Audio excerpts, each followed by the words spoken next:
El rock progresivo. Seguramente uno de mis géneros favoritos de toda la vida. Un estilo musical a veces difícil de definir y también complejo de ingresar para quien no está habituado.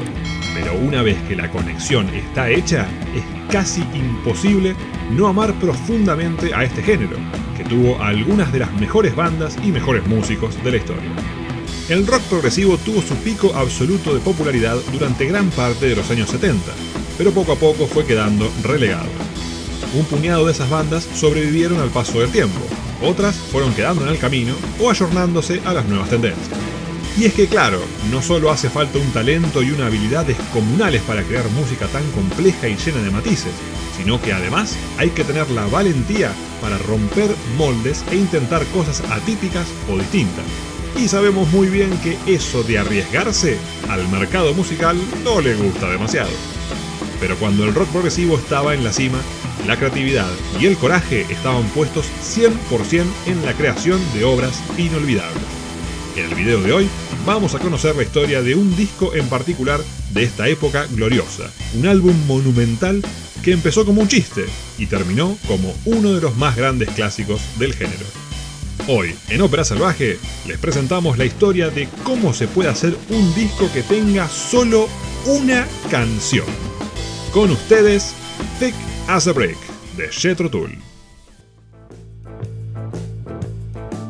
Jethro Tull es una de las bandas más longevas de la historia. Nació a finales de los años 60 en Inglaterra, siempre capitaneada por Ian Anderson, cantante y compositor principal del grupo, y todavía sigue existiendo en nuestros días. En sus inicios, Jethro Tull fue una banda de blues rock, con cierto reconocimiento en su país de origen, pero no mucho más, aun cuando quedaba claro que era un grupo con muchísimo talento. Ya desde sus inicios, Jethro Tull cambió muchísimas veces de formación, e incluso llegó a incursionar en diversos géneros musicales a lo largo del tiempo, pero lo que más destacó siempre de esta banda fue la utilización estelar de la flauta traversa por Ian Anderson. Este hermoso instrumento siempre estuvo presente en la música popular, y de hecho muchas bandas del rock progresivo lo utilizaron con frecuencia, pero ninguna lo usó como Jethro Tull. Y esto es así porque en las composiciones de Anderson y compañía, la flauta traversa no es un instrumento de acompañamiento, sino uno tan importante como la guitarra. Si hasta podríamos decir que en las canciones de esta banda hay más solos de flauta traversa que de guitarra eléctrica. Esta característica le dio un tono muy distintivo a la música de Jethro Tull y se convirtió en una marca registrada de la banda. A medida que fue pasando el tiempo, y uniéndose a la hora de experimentación con el jazz y la música clásica derivada de la aparición del rock progresivo y sinfónico, Jethro Tull comenzó a incorporar elementos más arriesgados a su música. Tras su primer disco, This Was, más bluesero, Jethro Tull comenzó a probar nuevos horizontes en stand-up y benefit, logrando cierta fama que les permitió aparecer, por ejemplo, en la película The Rolling Stones Rock and Roll Circus, con el detalle curioso de que el guitarrista de la banda en esa película fue Tommy Iommi, famoso tiempo después por ser el guitarrista de Black Sabbath, y que fue invitado por Anderson a ser parte del grupo, aunque solo duró unas semanas.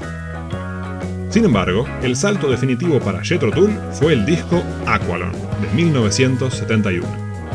Este disco marcó el empujón definitivo de Jethro Tull al estrellato, con grandísimas canciones del repertorio de la banda, como la que le da título al disco y Locomotive Breath, entre otras. A partir de aquí, la banda no parará de crecer, y ya con una formación mucho más estable.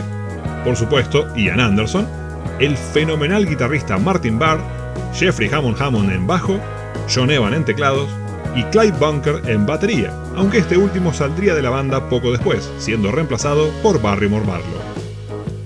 Si bien Aqualung es un gran disco que les recomiendo muchísimo que escuchen, porque no tiene desperdicio, la razón por la que lo nombramos ahora es por lo importante que fue, para la banda claramente, pero también para la creación del siguiente álbum. En aquellos años, los discos conceptuales eran algo bastante común en el rock, sobre todo en el progresivo. No necesariamente tenían que contar una historia, pero las canciones compartían algunos puntos en común que las conectaban entre sí. Como Aqualung tenía canciones que hablaban sobre la religión y la vida de la sociedad británica, los críticos de la época no dudaron en catalogarlo como un disco conceptual, algo que Anderson y compañía negaron rotundamente desde el principio. Pero, más allá de esto, quedó instalado para siempre que Aqualung es conceptual. Y es por eso que, ante la insistencia, Anderson, refiriéndose al siguiente disco de la banda, declaró en una entrevista su célebre frase: "Si los críticos quieren un álbum conceptual, les daremos un álbum conceptual". Sumado a esto, hay otro detalle que debemos mencionar. Una característica muy particular del rock progresivo es la aparición de canciones de extensa duración, conocidas como suites, que en muchos casos superaban los 20 minutos. Estas canciones ocupaban toda una cara del disco en aquellas épocas de los long play. Para quienes nunca han escuchado este género, no piensen en una canción de rock tradicional estirada por 20 minutos. Las suites progresivas son más bien varios temas que se continúan entre sí formando una entidad unificada. Todas las grandes bandas de rock progresivo de la época tenían por lo menos una suite. Supper's Ready de Genesis, Close to the Edge de Yes, Tarkus de Emerson, Lake and Palmer, Blizzard de King Crimson, Atom Heart Mother y Echoes de Pink Floyd, todos clásicos absolutos del rock progresivo y de los mejores ejemplos de suites del género. Jethro Tull, por su parte, no había incursionado en este tipo de composiciones. De hecho, hasta la fecha no tenía ni una sola canción que superara los 10 minutos. Ian Anderson, entonces, mofándose de los críticos y complementando la frase que citamos anteriormente, declaró lo siguiente: "Ok, no solo haremos un álbum conceptual real, sino que vamos a convertirlo en la madre de todos los álbumes conceptuales". Lo que salió de ese comentario en broma fue Thick as a Brick, un disco compuesto por una sola canción de casi 45 minutos, dividida en dos partes para que entre en el vinilo. ¿Querían riesgos? ¡Sáquenla del ángulo ahora! Curiosamente, esta obra, que nació casi como un chiste, terminó convirtiéndose en uno de los mejores discos de la historia del rock progresivo. La demostración de que todo surgió de una gran broma está, en primer lugar, en el nombre mismo del disco. Thick as a Brick es una expresión británica que se usa para definir a alguien que es muy cabeza dura, tal vez un pequeño guiño a los críticos. Además, en segundo lugar, la portada del disco, una de las más reconocibles de la historia del rock, es una tomada de pelo total. En esto, de todas formas, se lucieron, ya que en la versión original en vinilo, la portada era realmente un diario, llamado St. Cleeve Chronicle and Linwell Advertiser, en el que se cuenta, en alrededor de 16 páginas, historias absurdas y fragmentos de la letra de la canción, además de la historia que el disco cuenta. La trama de Thick as a Brick surge del poema escrito por un niño prodigio llamado Gerald Bostock, también conocido como Little Milton, en referencia al poeta John Milton. El pequeño Gerald recibe un premio por su poema, pero poco después los mismos jueces le retiran ese premio, luego de que se descubre que aparentemente habría embarazado a la chica que aparece con él en la foto. Obviamente, el niño prodigio, su poema, su premio, la chica y todo lo que aparece en el diario es ficticio.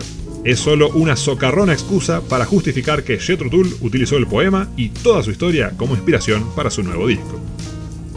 Luego de delinear cómo sería el concepto del álbum, todos se pusieron manos a la obra para comenzar a componer.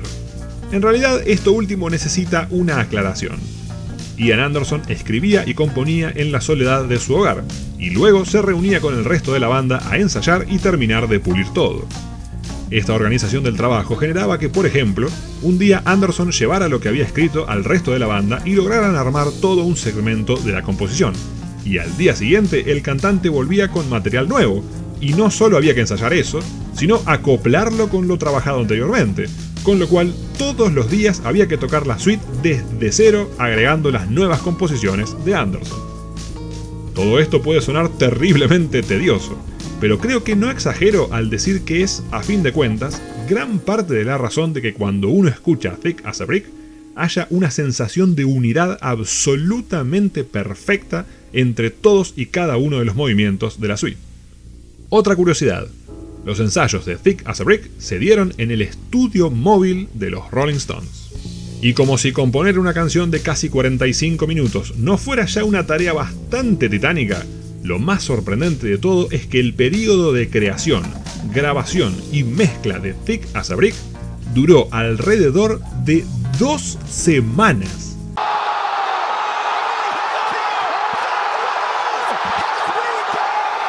Sí, escucharon bien. uno de los mejores, más complejos y más maravillosos discos del rock progresivo, compuesto por una sola canción que ocupaba ambas caras del vinilo, fue creado en su totalidad en 2 semanas. Y si ese dato no es lo suficientemente sorprendente, les tiro otro más. A la fecha del lanzamiento de Thick as a Brick, en marzo de 1972, Ian Anderson tenía 24 años de edad.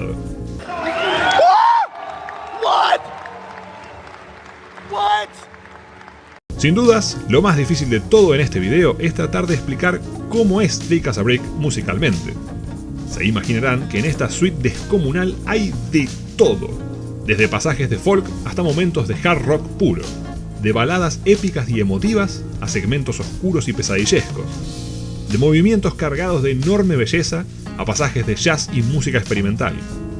Todas las cosas que Jethro Tull había probado desde sus inicios hasta la fecha, y los recovecos musicales que nunca habían explorado aparecen aquí en su máxima expresión, en un combo demoledor y espectacular. Lo más increíble de todo es que Thick as a Brick, en sus casi 45 minutos de duración, es consistente, redonda y maravillosa de principio a fin. Es absolutamente imposible aburrirse con esta canción épica. La hermosísima balada folk que abre el disco es el leitmotiv principal de la composición, y cada tanto vuelve a aparecer con sutiles variaciones, al punto de que uno se pregunta cómo es posible que de un mismo tema puedan crear tantas versiones distintas y todas en la misma canción. Incluso, la segunda parte de la suite retoma varios de los movimientos previos de la canción y hasta los mezcla unos con otros, cerrando el ciclo con el tema principal, generando un efecto difícil de explicar, pero sumamente hermoso para escuchar. La unidad y la perfección de Thick as a Brick es definitivamente algo que hay que vivir para poder creerlo, y les juro que vale enormemente la pena. Al año siguiente, Jethro Tull quiso repetir la experiencia con el disco A Passion Play, también compuesto por una sola canción, pero no funcionó. Y es que Thick as a Brick es demasiado especial. Es un disco totalmente único e irrepetible. Thick as a Brick fue un éxito, y Jethro Tull llegó al Olimpo de las grandes bandas de los años 70. Como dijimos, a día de hoy la banda continúa en activo, y Thick as a Brick ha recibido merecidas remasterizaciones y relanzamientos, al mismo tiempo que es reconocido no solo como el mejor disco de la banda, sino como uno de los más importantes, influyentes y gigantescos álbumes de rock de todos los tiempos. Lo que empezó como una parodia a la extrema seriedad del rock progresivo, se terminó convirtiendo en una de las obras más representativas y adoradas del género, una historia curiosa con un final memorable. Yo mismo tuve la enorme dicha de ver a Jethro Tull en vivo interpretando todo Thick as a Brick, el 10 de marzo de 2013 en el Teatro Gran Rex, una experiencia que jamás voy a olvidar y por supuesto uno de los mejores recitales que presencié. Y es que Thick as a Brick es uno de mis discos favoritos de toda la vida, y aún hoy me sigue sorprendiendo cada vez que lo escucho. La canción se me pasa volando, y continúo descubriendo cosas que en otras escuchas no había notado.